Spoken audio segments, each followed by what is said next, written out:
Asta sakė ta data, nes kodėl prasidėjo, su Neolaifu kalbant, prasidėjo prieš beveik 19 metų, prieš 18 gerų metų. Ir mano kodėl, kaip visi daugelis ir žino, čia aš, tai buvo vaiko sveikata.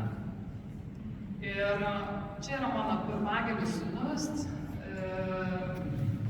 žodžiu, čia tokia traumelė, kaip matote, nuoselė, bet esmė, tai aš prisijungiau į Neolaifą ne dėl verslo, ne dėl tokių mokymų, ne dėl kelionių.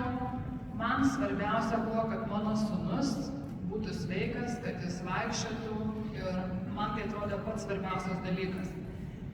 Nekalbėsiu tos istorijos labai ilgai, visi turbūt daugelis esate ją girdėję ir ne vieną kartą, bet žinot, kai turi sergantį vaiką, tu daugiau apie nieką negali pagalvoti, kai tu pats esi, kai turi sveikatos problemų, tu apie nieką negali daugiau galvoti, tik tai apie tą sveikatą.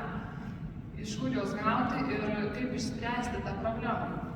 Tai ką man pasakojo, platų tą paveikslą piešė, nes aš irgi atėjau pirmą kartą į renginį, ten buvo kalbama apie produktus, paskui buvo kalbama verslo dalis, tai mūsų patys pirmieji renginiai, tai jie pamenat, ar ne, jie buvo iš dviejų dalių, susidėdavo dažniausiai ir aš iš tos antros dalies dažniausiai išeidavau ir man nerūpėjo niekas. Bet žinot, produktai veiksmingi. Daugelis turbūt jau tą pajutot. Ir tas kodėl, kaip pasakyti, pripranti žmogus, visi jau visi sveiki, viskas gerai, gyvenimas eina, kaip ir atrodo nieko tuo metu netrūko, nei tų pinigų, nei nieko, bet eina gyvenimas ir staiga įvyko pokytis finansinėje situacijoje šeimos.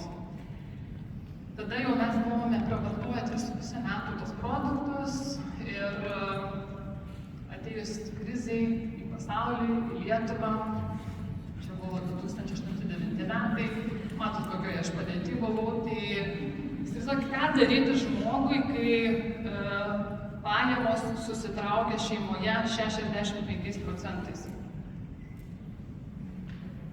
Ką daryti? Nusišaut? Ką?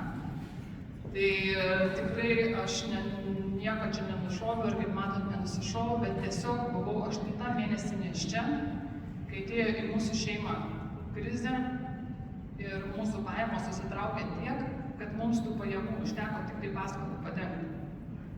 Ir kadangi aš ten kažkur kažkada buvau girdėjusi skaičiuotą istoriją, kad žmonės ten milijonus būdų turėjo, tai pas mane tai ten dar tai palyginus tik tai 500 milijonų litais. Tai galvoju, tai palaukit, tai jeigu jie žino, kaip iš to išeiti, tai reikia eiti ir pasiklausti pas tų žmonių, nes buvau girdėjus kažkur. Ir ką, o ką dar gali veikti 8 mėnesį nėščia? Šiaip pagalvokit, moteris, ką dar gali nuveikti, kai jau gali gimdyti ir tam 8 mėnesį. Ir man nebuvo daugiau ką daryti, kaip tik tai daryti Neolaifą. Nebuvo kito varianto.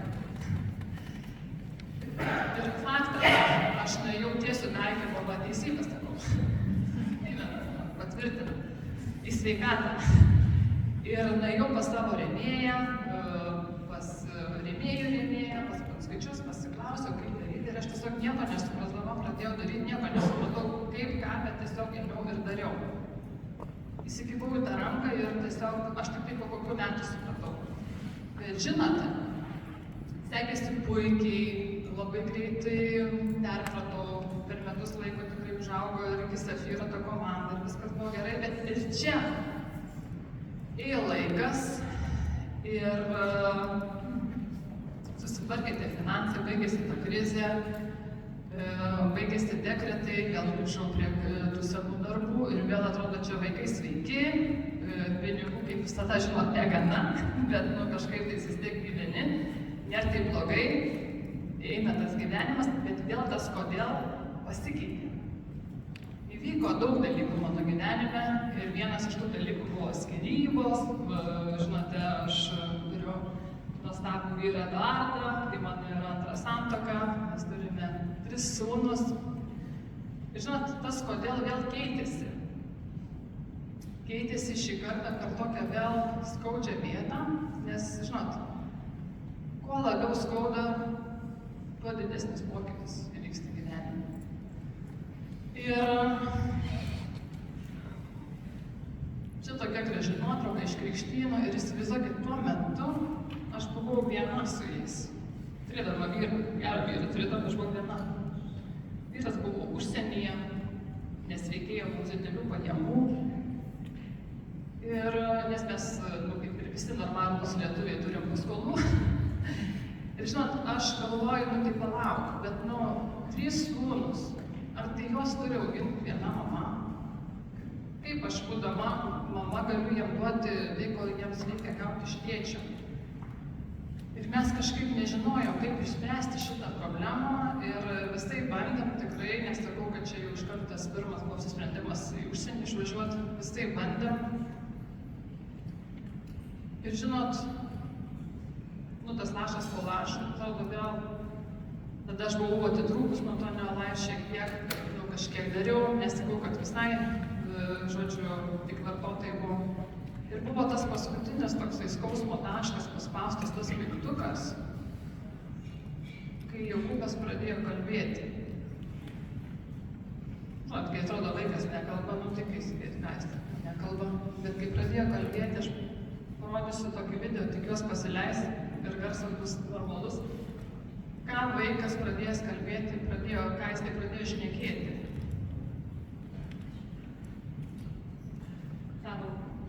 Dar kartą. O ką darai čia? Sėdi. Ir ko lauki?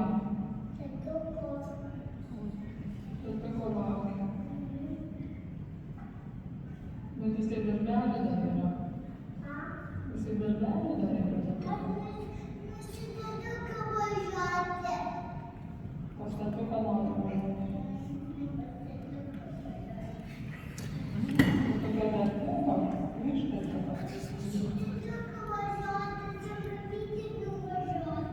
Su mamyte pastatuką nori važiuoti. Pasiilgai lietuva. Myli tatu. O kaip stipriai myli palauk?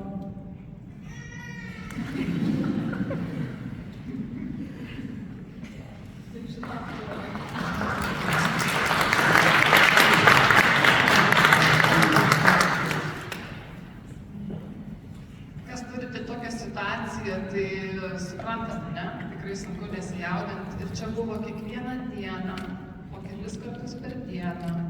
Vaikas sėdėjo tam pačiam kampe, turėjo netam skirtą kėdutę ir jisai kelis kartus per dieną, mėnesių mėnesiais sėdėdavo ir laukdavo tėtuko. Čia buvo mano trečias, kodėl sako, Vitalija, nepradėk per gerai, nepradėk. Čia buvo, dabar pasakykit, kuris tas kodėl stipriausias. Skirtingais gyvenimo tais etapais atrodo taip, kai vaikas tavo nevaikšto ir serga liga, guli paslikas ir iš skausmo inkščia, tai atrodo nieko jau stipriau negali būti, ar ne? Kai tu neturi pinigų susimokėti paskolą ir kai tau 8 mėnesis ir tu supranti, kad tu, čia, kaip sakai, greitai tave išmes, tai, aš nesakau, kad čia taip, čia gal, tas kodėl tikrai ne toks skaudus kaip tas pirmas, nes tai tik pinigai, tai tik tai namas. Šitas kodėl, bet matot, visi tie kodėl, jie labai skaudus tokie buvo. Ir palietė tas skaudžiausias vietas. Ir jeigu jūs šiandien dieną dar nesat to išfiltravę, atradę tos skausmo savo taško, tos jūsų kodėl turi būti toks, jeigu aš turiu galvoje, jeigu norit vystyti Neolife veiklą. Vartoti, tai mes visi galim vartoti ir čia nereikia jokių, čia galbūt didelių kodėl iškelti. Tiesiog kokybiškus produktus norim vartoti. Bet jeigu norim daryti veiklą, mes turim surasti tą skaudantį tašką, tą kodėl išsigryninti, kodėl tą reikia padaryti. todėl, kad bus sunkumų, bus nesėkmių, bus daug tų ne, ir ne pagal planą, ir galbūt patirčių vis tokių atsitiks, visko atsitiks. Ir 1000 kartų, galbūt ne 1000, gal 100, gal 300 kartų jūs norėsite mesti tą veiklą. Garantuoju, apie tai yra galvoja ir lyderiai mūsų. Kad, gal čia ne man, gal jau viskas, gal aš čia, kaip sakyt, per sunku, nes tai yra darbas su žmonėmis. Ir žinot, kai pats gyvenime, tu pavyzdžiui, atrodo, kaip čia dar kol galvoji ir dar svajoji, kartais vėl pats gyvenimas tau padeda, siunčia ženklus ir, žinokit, mūsų tas išsisprendė reikalas su COVID, su karantino prasidėjimu. Nes Eduardas grįžo į Lietuvą ir po 2 dienų uždarė oro uostus. Jis galėjo išskristi į Islandiją, bet mes nežinom, kada jis būtų grįžęs. Ir mes nusprendėm, kad susikimbam už rankų ir darom nelaimę.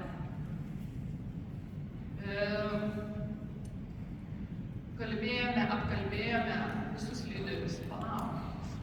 Tai jeigu pavyko pramskaičiams, jeigu laukaičiams, jeigu kriaučiūnams, jeigu simučiams, tai palaukit. Tai einam pas jų, klausiam ir darom, skambinam, zūminamės, ačiū Dievui, tie zūmai, koks nuostabus dalykas. Klausiam ir gerai pasakė Asta, mes nežinojom, mes bijojom, mes buvom sąstingyje tokiam, bet mes turėjom tą kodėl, tas skausmo taškas jau buvo maks,